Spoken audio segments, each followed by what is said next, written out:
പെൺകുട്ടികളുടെ അമ്മ എന്ന് പറഞ്ഞാൽ അവരുടെ ബെസ്റ്റ് ഫ്രണ്ട് ആയിരിക്കണം. എന്നിട്ട് വേണം എനിക്ക് വഴക്ക് കിട്ടാൻ. അവനെ കുറിച്ച് ഓർത്ത് അങ്ങനത്തെ ടെൻഷൻ ഒന്നും വേണ്ട. നിങ്ങൾക്ക് ഇതെന്നെ തന്നെ കട മനുഷ്യ. അപ്പൊ തെറ്റെന്റേത്. ആ നിൽക്കുന്നതിന്റെ അച്ഛനും അമ്മയാണ്. സൂക്ഷിക്കണം, പണി കിട്ടും. കുറച്ച് സമാധാനം, കുറച്ച് സന്തോഷം. നിന്റെ തോന്നലാണെങ്കിലോ? അവന്റെ സ്വഭാവം അറിയാലോ. എന്നിട്ട് ആരാ ടോപ്പ്? ഇനിയാണ് നീ കാണിച്ചു കൊടുക്കേണ്ടത്. അതന്നെ അമ്മ സംഭവം പേടിക്കാൻ. ഇനി ഒരാൾക്കും ഈ ഗതി ഉണ്ടാവരുത്. പിന്നെ ഒരു രസം കൂടി ഉണ്ടായി. എല്ലാ വർഷവും നിലനിർത്തി പോരുന്ന ഒന്നാം സ്ഥാനം.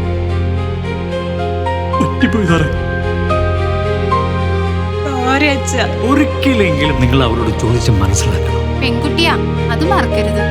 എടാ നിന്റെ വീട്ടിലൊരുത്തനില്ലേ, നീ അവനെ ചെന്ന് ഉപദേശിക്കുന്നേ. എന്താ എന്നോട് ലവ്വാ? നിന്റെ ആവലാതി ഒന്നും കേൾക്കാൻ ഇവിടെ ആർക്കും നേരമില്ല. നിന്നെ ഈ നിശാന്ത് ഉണ്ടോ ഈ തോളത്ത് കയറ്റി? മഹേഷ് സാറേ, അവനൊരു വിശ്വാസം എനിക്കില്ലടാ.